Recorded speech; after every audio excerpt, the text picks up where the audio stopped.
Hi all, welcome back to my channel. So നമ്മൾ കഴിഞ്ഞ ക്ലാസ്സിൽ PSCയുടെ 10th പ്രിലിംസിൻ്റെ ചില ടോപ്പിക്സ് ഡിസ്കസ് ചെയ്തിരുന്നു. അതിൽ ഇന്ത്യൻ ജോഗ്രഫിയാണ് പറഞ്ഞുകൊണ്ടിരുന്നത്. ഞാൻ യൂസ് ചെയ്യുന്ന നോട്ട് വെച്ചിട്ടാണ് നമ്മൾ ചെറിയ ക്ലാസ് എടുക്കുന്നത്. അപ്പോൾ നിങ്ങൾക്ക് കൂടി ഷെയർ ചെയ്യാമെന്ന് വിചാരിച്ചു. അപ്പോൾ എന്ന് പറയുന്നത് നമ്മൾ ഇന്ത്യൻ ജോഗ്രഫിയാണ് പറഞ്ഞുകൊണ്ടിരുന്നത്. അപ്പോൾ അതിൽ സ്റ്റാർട്ടിങ് പോർഷൻസ് കുറച്ച് പറഞ്ഞു.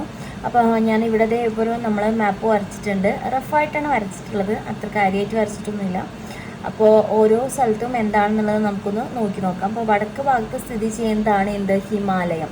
വടക്ക് ഭാഗത്ത് ഹിമാലയമാണ്. അതേപോലെ തന്നെ കിഴക്ക് ഭാഗത്ത് കാണുന്നത് ബംഗാൾ ഉൾക്കടലാണ്. അതേപോലെ തന്നെ പടിഞ്ഞാറ് ഭാഗത്ത് അറബിക്കടൽ, തെക്ക് ഭാഗത്ത് ഇന്ത്യൻ മഹാസമുദ്രം. അപ്പോൾ ഇത് നമുക്ക് എല്ലാവർക്കും അറിയുന്ന ഒരു കാര്യമാണ്. അപ്പോൾ ഇതൊക്കെ ഒന്ന് നോട്ട് ചെയ്ത് വെക്കാം. അപ്പോൾ നമ്മൾ ശ്രദ്ധിച്ചാൽ കാണാം, 3 വശം നമുക്ക് വെള്ളമാണ് അല്ലേ.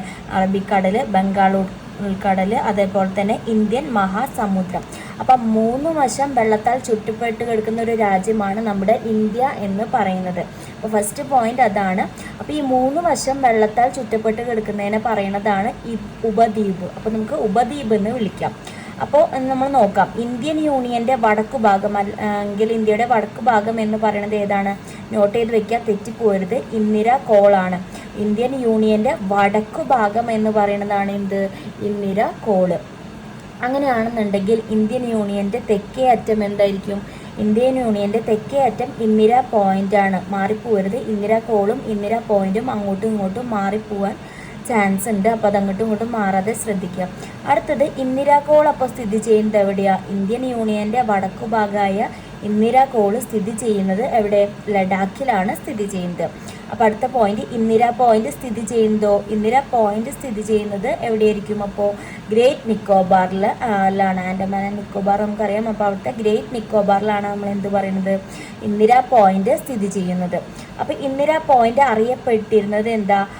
പാർസൺസ് പോയിന്റ് അല്ലെങ്കിൽ പിഗ്മാലിയൻ പോയിന്റ് എന്നാണ് അറിയപ്പെടുന്നത്. അപ്പോൾ അതൊന്ന് നോട്ട് ചെയ്ത് വെക്കാം. എന്തെന്നാണ് അറിയപ്പെട്ടിരുന്നത്? പാർസൺസ് പോയിന്റ് അല്ലെങ്കിൽ പിഗ്മാലിയൻ പോയിന്റ് എന്നാണ് അറിയപ്പെട്ടിരുന്നത്.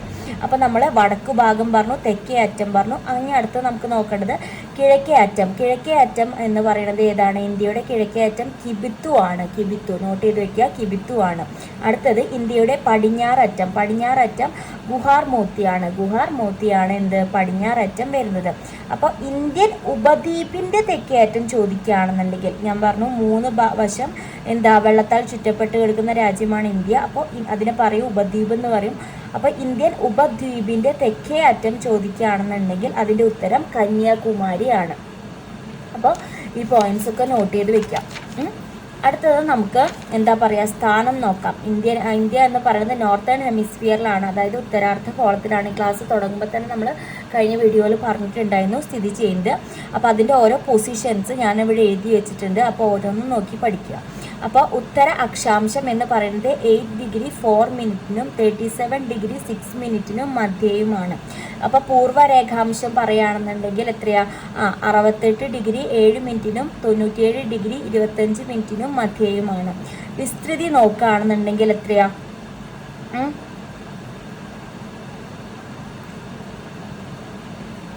എത്രയാണ് നിങ്ങൾക്ക്? 3287,263 ചതുരശ്ര കിലോമീറ്റർ ആണ് നമ്മൾ പറയുന്നത്. അപ്പോൾ ഇത് നോട്ട് ചെയ്ത് വെക്കുക. ഇത് തെറ്റിക്കാതെ നമുക്ക് നോട്ട് ചെയ്ത് വെക്കുക കറക്റ്റ്. പിന്നെ വടക്ക് തെക്ക് നീളം എന്ന് പറയുന്നത് എത്രയാ? 3214 കിലോമീറ്റർ ആണ്. കിഴക്ക് പടിഞ്ഞാറ് എന്ന് പറയുന്നത് എത്രയാണ്?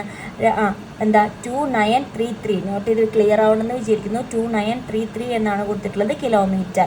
അപ്പോൾ കര അതിർത്തി എന്ന് പറയുന്നത് 15106.7 കിലോമീറ്റർ ആണ്. അതിനെ നമ്മൾ റൗണ്ട് ചെയ്തിട്ട് പറയുന്നത് 15,200 കിലോമീറ്റർ എന്ന് പറയും. റൗണ്ട് ചെയ്തിട്ട് അങ്ങനെയും പറയാം. ഇങ്ങനെ നോക്കുന്നുണ്ടെങ്കിൽ ഇതും നമ്മളൊന്ന് നോട്ട് ചെയ്ത് വെക്കാം. എങ്ങനെയാണ് ചോദിക്കാമെന്ന് നമുക്ക് അറിയില്ല ഓപ്ഷൻസ്. അപ്പോൾ കടൽ തീരം എന്ന് നോക്കുകയാണെന്നുണ്ടെങ്കിലോ 7516.6 പോയിന്റ് ഉണ്ട് അവിടെ. 0.6 കിലോമീറ്റർ ആണ് കടൽ തീരം പറയുന്നത്. അപ്പോൾ നമ്മൾ സ്ഥാനം പറയുമ്പോൾ ഈ പോയിന്റ്സ് ഒക്കെ കൂട്ടിയിട്ട് പഠിച്ചേക്കാം.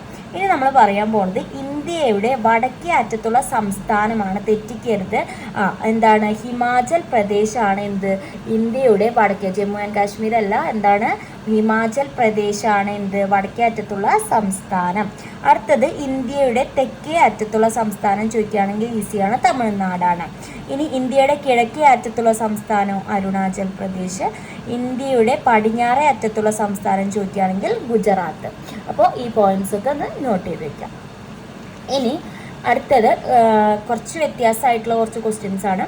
ഇന്ത്യ ഏറ്റവും കൂടുതൽ കര അതിർത്തി പങ്കിടുന്ന രാജ്യം. കര അതിർത്തിയാണ്, നമ്മൾ ശ്രദ്ധിക്കുക, കര അതിർത്തിയാണ്. നമ്മൾ എന്താ പറയുക, കര അതിർത്തി, കടൽ അതിർത്തി അതൊക്കെ ഉണ്ട്. അപ്പോൾ കര അതിർത്തി പങ്കിടുന്ന രാജ്യം ചോദിച്ചു കഴിഞ്ഞാൽ ബംഗ്ലാദേശാണ്. എത്രയാണ്? 4096 കിലോമീറ്റർ. ഞാൻ നമ്പർ എടുത്ത് പറയുന്നത് എന്താ പറയുക, തിരിയുന്നില്ല എന്ന് വിചാരിച്ചിട്ടാണ്. 4096 എന്ന് പറയുന്നത് 4096 കിലോമീറ്റർ ആണ് എന്ത് ഏറ്റവും കൂടുതൽ കര അതിർത്തി പങ്കിടുന്ന രാജ്യം ബംഗ്ലാദേശാണ്. അതിൻ്റെ കണക്കാണ് കൊടുത്തിട്ടുള്ളത്. അടുത്തത് ഇന്ത്യ ഏറ്റവും കുറവ് കര അതിർത്തി പങ്കിടുന്ന രാജ്യം. കുറവ് കര അതിർത്തി പങ്കിടുന്നത് അഫ്ഗാനിസ്ഥാനായിട്ടാണ്, 106 കിലോമീറ്റർ ആണ്. പിന്നെ ഇന്ത്യ അതിർത്തി പങ്കുവയ്ക്കുന്നതിൽ ഏറ്റവും വലിയ രാജ്യം, അതിർത്തി പങ്കുവയ്ക്കുന്നതിൽ ഏറ്റവും വലിയ രാജ്യം ചോദിച്ചിട്ടുള്ളത്. ചോദ്യങ്ങൾ തമ്മിൽ നല്ല വ്യത്യാസങ്ങളുണ്ട്, അപ്പോൾ അത് ശ്രദ്ധിച്ച് പഠിക്കുക. അതിൻ്റെ ഉത്തരം വരുന്നത് ചൈനയാണ്. അടുത്തത് ഇന്ത്യ അതിർത്തി പങ്കുവയ്ക്കുന്നതിൽ ഏറ്റവും ചെറിയ രാജ്യം ചോദിച്ചു കഴിഞ്ഞാൽ മാൽഡീവ്സ് ആണ്. ഇത് നമുക്കറിയാം, മാൽഡീവ്സ് എന്താണ്, കര അല്ല അല്ലെ, ഉപദ്വീപിന്റെ ഭാഗമായിട്ടാണ് വരുന്നത്. അപ്പോൾ നമ്മൾ ഇങ്ങനെ ക്വസ്റ്റ്യൻ വരാം, ഇന്ത്യ കര അതിർത്തി പങ്കുവയ്ക്കുന്നതിൽ ഏറ്റവും ചെറിയ രാജ്യം ചോദിച്ചാൽ അവിടെ വ്യത്യാസമുണ്ട്, ഭൂട്ടാനാണ് ഉത്തരം. ഇനി ചോദിച്ചിട്ടുള്ള ഒരു ക്വസ്റ്റ്യൻ ആണ് ഇന്ത്യയുടെ മാനക രേഖാംശം. വളരെ ഇമ്പോർട്ടൻ്റ് ആയിട്ടുള്ള ഒരു ക്വസ്റ്റ്യൻ ആണ്. എത്രയാ? 82.5 ഡിഗ്രി കിഴക്ക് രേഖാംശം എന്നാണ് പറയുന്നത്. ഓക്കെ, അപ്പോൾ നമുക്കറിയാം ഗുജറാത്തും അരുണാചൽ പ്രദേശും തമ്മിലൊരു 2.5 മണിക്കൂറിൻ്റെ വ്യത്യാസം വരുന്നുണ്ട്. അത് ജനറലായിട്ട് ഞാൻ അവിടെ നോട്ട് ചെയ്ത് വെച്ചിരുന്നുള്ളൂ. അപ്പോൾ ഇപ്പോൾ ഞാൻ ലാസ്റ്റ് പറഞ്ഞ ക്വസ്റ്റ്യൻസ് അങ്ങോട്ടും ഇങ്ങോട്ടും തെറ്റിപ്പോകാനും കുറച്ച് ട്വിസ്റ്റ് ചെയ്തിട്ടുള്ള ഒരു ചെറിയൊരു വ്യത്യാസമുള്ള ഒരു ക്വസ്റ്റ്യൻസ് ആണ്. അപ്പോൾ ആ ക്വസ്റ്റ്യൻസൊക്കെ ഒന്ന് നോട്ട് ചെയ്തിട്ട് ഇന്ത്യൻ ജോഗ്രഫി പഠിച്ചു തുടങ്ങാം. അപ്പോൾ നമ്മുടെ ഇന്ത്യൻ ജോഗ്രഫിയുടെ ക്ലാസ് ഇനിയും എടുക്കാമെന്നാണ് വിചാരിക്കുന്നത്. ഞാൻ എഴുതി വെച്ചിട്ടുള്ള നോട്ട് ഷെയർ ചെയ്യാമെന്നാണ് വിചാരിക്കുന്നത്. അപ്പോൾ നിങ്ങൾക്കും ഇങ്ങനത്തെ വീഡിയോ വേണമെന്നുണ്ടെങ്കിൽ നമ്മളെ ഒന്ന് സപ്പോർട്ട് ചെയ്യുക, ലൈക്ക് ചെയ്യുക, ഷെയർ ചെയ്യുക, സബ്സ്ക്രൈബ് ചെയ്ത് സപ്പോർട്ട് ചെയ്യുക. Thank you.